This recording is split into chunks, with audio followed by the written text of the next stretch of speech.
nom du Père et du Fils et du Saint-Esprit. Amen. Bonjour. Nous nous inquiétons parfois de ne pas connaître la volonté de Dieu concernant telle ou telle situation précise. Mais un problème bien plus préoccupant est le fait qu'il nous arrive fréquemment de ne pas prendre à cœur la volonté de Dieu telle qu'elle est révélée clairement dans l'Écriture. Dans le Notre Père, Jésus enseigne à ses disciples comment prier. Il les invite notamment à dire à Dieu que ta volonté soit faite sur la terre comme au ciel.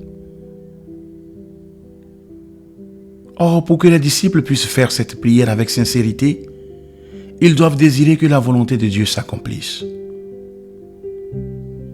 Ils doivent vouloir ce que Dieu veut. Ce matin, je t'invite à aligner ta volonté et tes désirs sur la volonté et les désirs de Dieu.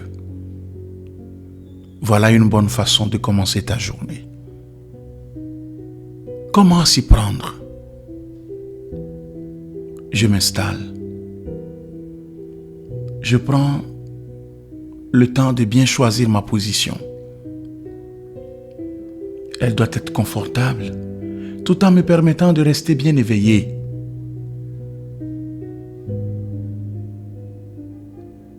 Je respire tranquillement. J'apaise mes tensions. Je ferme les yeux et je calme mes pensées.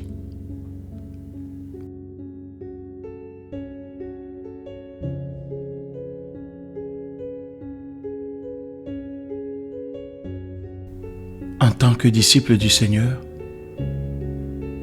notre devise doit être « Tout pour la gloire de Dieu », c'est-à-dire comme Dieu voit, pour vivre comme Dieu veut.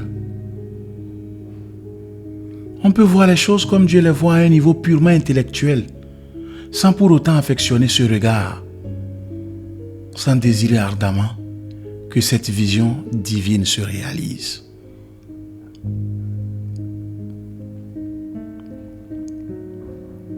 Dans l'évangile de Marc, Jésus dit « Car quiconque fait la volonté de Dieu, celui-là est mon frère, sœur et ma mère. » Je demande à Jésus de me donner de faire en toutes choses sa volonté, de refuser catégoriquement ma volonté propre.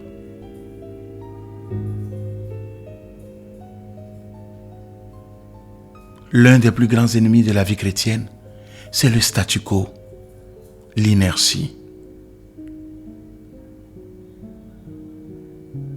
Le processus normal de sanctification n'est rien d'autre qu'une série de transformations, de changements vers la sainteté. Cela implique non seulement le faire, mais encore et d'abord le vouloir. Fort heureusement, Dieu produit en nous les deux, le vouloir et le faire. Je demande au Seigneur de me conduire à vouloir ce qu'il veut, à courir l'heureux risque en matière de progrès spirituel, à passer à une vitesse supérieure.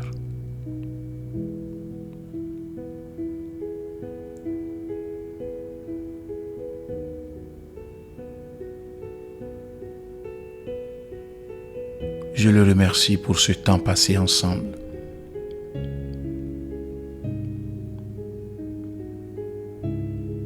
J'ouvre les yeux et je le prie en disant: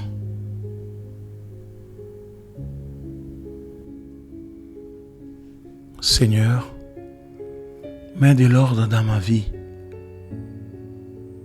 Et ce que tu veux que je fasse, donne-moi de le connaître.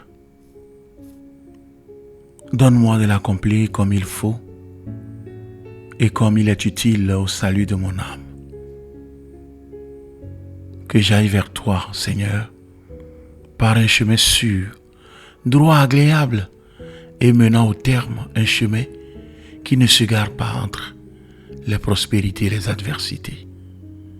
En sorte que je te rende grâce dans les choses prospères et que je garde la patience dans les choses adverses, ne me laissant ni exalter par les premières, ni abattre par les secondes. Seigneur, je ne désire rien en dehors de toi. Donne-moi souvent de porter mon cœur vers toi. Et quand je faiblis, de peser ma faute avec douleur, avec un ferme propos de me corriger. Amen. Que Dieu Tout-Puissant vous bénisse, le Père et le Fils et le Saint-Esprit. Amen. Merci d'avoir suivi cette méditation. Belle journée et à bientôt.